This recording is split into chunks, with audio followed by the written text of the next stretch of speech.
திருக்கோயில்கள். அருள்மிகு மலைக்கோட்டை உச்சிப்பிள்ளையார் திருக்கோயில், திருச்சி. புகழ்பெற்று விளங்கும் விநாயக திருத்தலங்களில் குறிப்பிடத்தக்கது திருச்சி மலைக்கோட்டை உச்சிப்பிள்ளையார் கோயில். இக்கோயில் திருச்சியின் மைய பகுதியில் உள்ளது. மலைக்கோட்டையின் மீதிருந்து பார்க்கையில் திருச்சி மாநகரின் எல்லா பக்கமும் ரம்யமாக தெரியும். மலைக்கோட்டையின் உயரம் 275 அடி. மலைக்கோயிலுக்குள் செல்ல 417 படிக்கட்டுகள் உள்ளன. இப்படி வடிவமைக்கப்பட்ட கோயிலில் 1000 கால் புனித மண்டபம் சிறப்பு வாய்ந்தது. இங்கு இன்றும் திருமண வைபவங்கள் நடந்து வருவது மிக சிறப்பு. திருச்சி மலைக்கோட்டை கடந்த 6ஆம் நூற்றாண்டில் வாழ்ந்த குணபரன் என்ற மகேந்திரவர்ம பல்லவர் ஆட்சியில் கட்டப்பட்டதாக கல்வெட்டு செய்தி கூறுகிறது. விநாயகருக்கு பாலபிஷேகம் செய்து அருகம்புல் மாலை சாற்றி வழிபடுவார்கள். இப்புனித தலத்தை உலகம் முழுவதும் இருந்து வரும் மக்கள் அனைவரும் தினமும் கண்டு கழித்து வருகின்றனர் என்பது அனைவரும் கண்ணால் காணக்கூடிய உண்மை.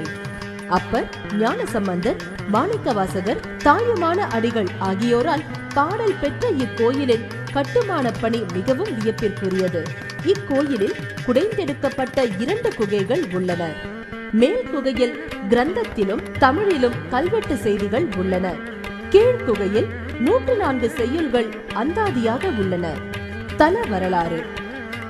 மகாவிஷ்ணு ராமாவதாரத்தில் ராவணனை வதைத்து சீதையை மீட்டு அயோத்தி சென்றார். விபீஷணன், சுக்ரீவன் மற்றும் அனுமன் ஆகியோரும் உடன் சென்றனர். அயோத்தியில் ராமர் பட்டாபிஷேகம் முடிந்து அனைவரிடம் விடை பெற்றுக் கொண்டு திரும்புகையில் நினைவு பரிசாக ரங்கநாதர் சிலை பெற்றுக்கொண்டு விபீஷணன் தெற்கே வந்தான். எழில் வனப்புடன் மிகுந்த சோலை நடுவே அகண்ட காவிரியில் சற்று ஓய்வெடுக்க எண்ணினான். அப்போது அங்கு சிறுவன் உருவில் நின்று கொண்டிருந்த விநாயகரிடம் ரங்கநாதர் சிலையை சிறிது நேரம் வைத்திருக்குமாறு கொடுத்துவிட்டு சென்றான். விநாயகர் சிறிது நேரம் பார்த்துவிட்டு அச்சிலையை பூமியில் வைத்துவிட்டு அருகில் இருந்த மலையில் போய் அமர்ந்து கொண்டார். திரும்பி வந்த விபீஷணன் சிறுவனை காணாமல் மலைத்து போனான். செய்வதறியாது பூமியில் இருந்த சிலையை எடுக்க பார்த்தும் அவனால் சிலையை நகர்த்த முடியவில்லை. இதனால் இலங்கைக்கு செல்ல இருந்த ரங்கநாதர் விநாயகரின் அருளால் ஸ்ரீரங்கத்தில் எழுந்தருளினார்.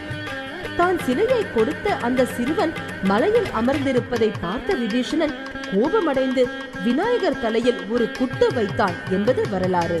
உச்சிப்பிள்ளையார் தலையில் இன்றும் அந்த குட்டின் வடு காட்சியளிக்கிறது. இப்படி சிறப்பு வாய்ந்த விநாயகர் தான் தமிழகத்தின் நலன் காக்க அருகில் அமைந்துள்ள ரங்கநாதருடன் ஆண்டாண்டு காலமாக ஆட்சி செய்து வருகிறார்.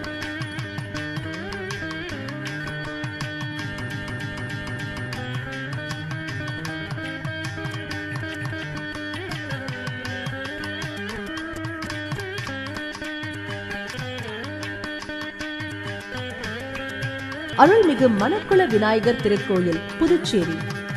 அருள்மிகு மணக்குள விநாயகர் திருக்கோயில் பாண்டிச்சேரி நகரின் மத்தியில் அமைந்துள்ளது.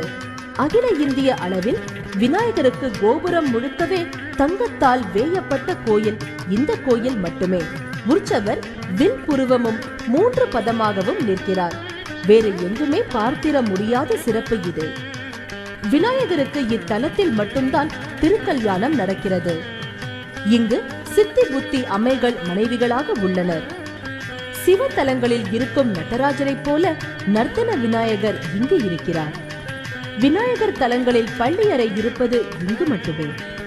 பிரெஞ்சுக்காரர்கள் ஆட்சி காலத்தில் கிபி 1688 பிரெஞ்சுக்காரர்கள் தங்களுக்காக கோட்டை ஒன்று கட்டினர். இக்கோட்டைக்கு பின்புறம் அமைந்திருந்த கோயிலே மணக்குள விநாயகர் திருக்கோயில். இத்திருத்தலத்தின் மேலண்டை பகுதியில் ஒரு குளம் இருந்ததாகவும் அது கடற்கரைக்கு அருகில் இருந்ததால் அவ்விடத்தில் மணல் அதிகமாக வந்ததாகவும் ஆகவே அக்குளத்திற்கு மணற்குளம் என்று பெயர் வந்ததாகவும் உறுதியாக சான்றுகளுடன் கூறுவர். புதுச்சேரியை பற்றி அறிய கிடக்கின்ற பல தரப்பட்ட வரலாற்று செய்திகள் இந்த உண்மையை வலியுறுத்துகின்றன. இந்த மணக்குளத்தின் கிழக்கு கரையில்தான் விநாயகர் ஆலயம் எழுப்பப்பட்டிருக்கிறது. இதன் காரணமாக இந்த ஆலயத்திற்கு மணக்குள விநாயகர் ஆலயம் என்ற பெயர் பிரபலமாயிற்று. விநாயகர் தலங்களில் வேறு எங்குமே இல்லாத சிறப்பாக பள்ளியறை இங்குதான் உள்ளது.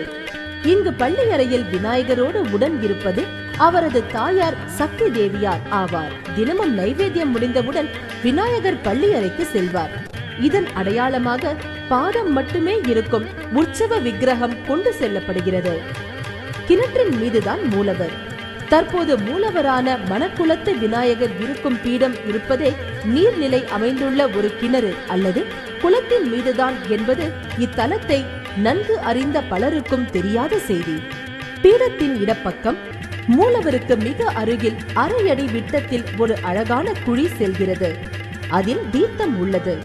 இதன் ஆழம் கண்டுபிடிக்க முடியவில்லை, சென்று கொண்டே இருக்கிறது.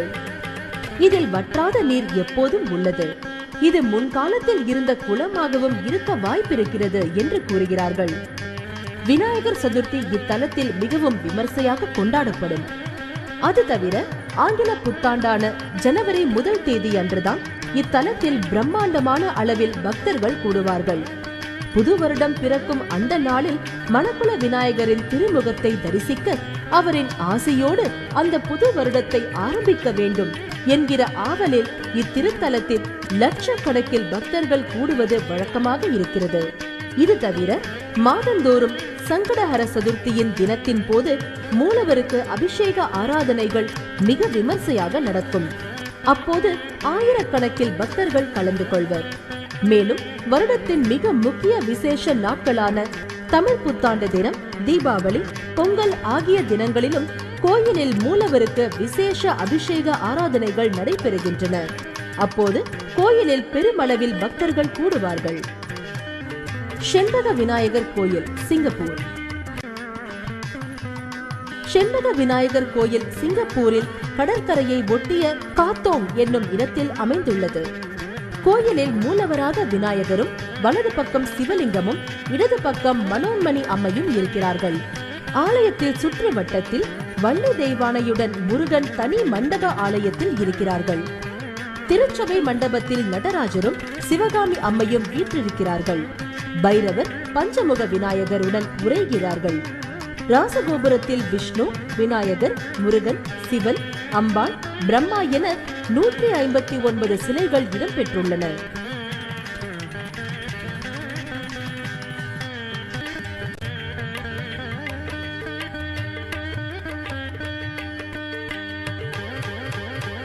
செண்பக விநாயகர் ஆலயம் கிபி 1800 இறுதியில் கத்தோங் என்னும் இடத்தில் அமைக்கப்பட்டதாக வாய்மொழி வரலாறு கூறப்படுகிறது. இப்பகுதியில் இருந்த நீர்த்தேக்கத்தில் ஒரு விநாயகர் சிலை கண்டெடுக்கப்பட்டது. கண்டெடுக்கப்பட்ட விநாயகர் சிலையை அருகில் இருந்த செண்பக மரத்தின் கீழே வைத்து வழிபட தொடங்கினார்கள். அவ்வட்டாரத்தில் வாழ்ந்த இலங்கையிலிருந்து வந்த தமிழர்கள் செண்பக மரத்தின் கீழ் இருந்த காரணத்தால் இந்த விநாயகருக்கு செண்பக விநாயகர் என்ற காரண பெயரும் அமைந்தது. 1875 இருந்து இப்பகுதியில் இலங்கையிலிருந்து வந்த தியாகராஜா எதிர்நாயகம் பிள்ளை என்பவரும் அப்பகுதியில் வாழ்ந்த இலங்கை தமிழர்களும் சேர்ந்து இந்த செண்பக விநாயகருக்கு நாள்தோறும் பூஜைகள் செய்து வந்தார்கள்.